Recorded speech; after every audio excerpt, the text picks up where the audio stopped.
Hi guys, meron po akong isi-share sa inyo, no? Kung sino man nakakalam nito, well, it's okay. Pero yung hindi pa, ito isi-share ko, guys. Okay, number one. Alam niyo po ba na mayroong bukod tanging bansa dito sa mundo na nag-iisa lang siya, guys? Okay?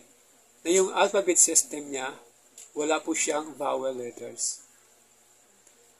Meron lang siyang 22 letters which are puro consonant letters, guys. Yes, guys. Alam niyo ba kung anong bansa ito, guys?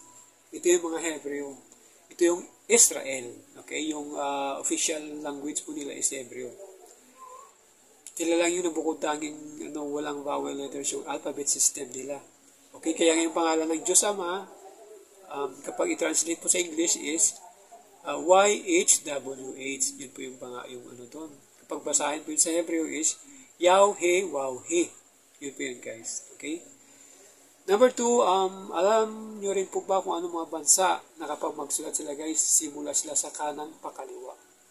Di ba tayo, magsulat tayo simula sa kaliwa pa kanan? Sila naman, simula sa kanan pa kaliwa, guys. Alam nyo ba kung ano to, guys, ng mga bansa? Ito yung mga Arab countries. At saka yung Israel din. Ganun. Pangatlo, ito, guys.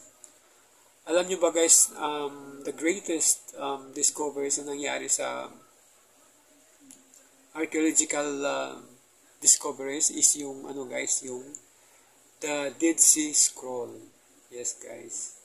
Kasi itong Dead Sea Scroll, guys, yung mga Old Testament na nababasa natin sa mga Biblia natin, dito po nang gagaling halos lahat. At yung almost complete na scriptures, dito, yun yung kay Prophet Isaiah. Yes, guys. Lahat po ng mga Old Testament na nababasa natin, galing po sa Dead Sea Scroll. At alam niyo po ba kung kailan ito na discover noong November 1947. Yes, guys, 1947. At saka yung kwento po nito, alam niyo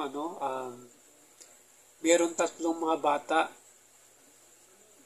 Nagpapakain po sila ng kanilang mga hayop, yung karnero or sheep, di ba? Nagpapakain po sila. Tapos doon po yun sa Qumran.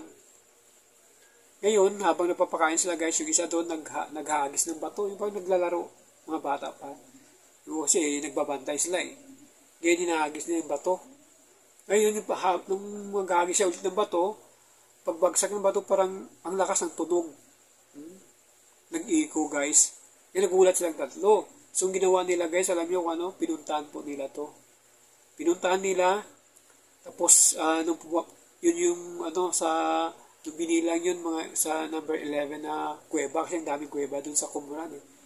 Okay, so, pagpasok doon nila, guys, doon nila nakita yung Dead Sea Scroll na sinasabi, kasi sa Dead Sea po ito. Ngayon, nakabanga sila, guys. Tapos, ayun, nagulat sila talaga. Kasi yung mga Dead Sea Scroll ngayon, tinignan nila, guys, yun yung mga scriptures na naisulat mismo sa balat ng mga hayop, guys. Okay, sa balat ng mga hayop. Iba naman sa papyrus. Okay. Parang papel sa pumatibay, guys. Ito yung ginagamit sa Egypt. May tanim na dito eh. Yun, papyrus at saka animal skin. Okay. So, nung sinuri po yun, guys, ng mga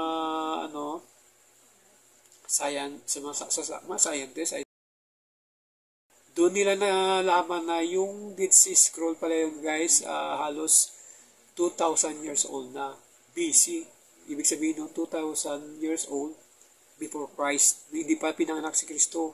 Yun na yung edad ng Dead Sea Scroll na yun, guys. Grabe.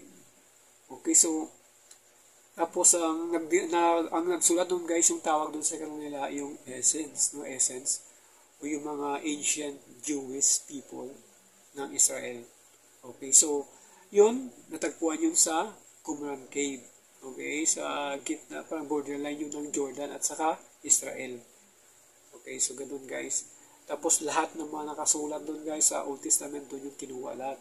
Meron lang isa yung ang libro ni Esther wala dun sa Dead Sea Scroll na yun, guys. Yun guys. Okay, so at least may natutunan kayo guys, ano? Kahit kunti lang. Alright, so thank you guys.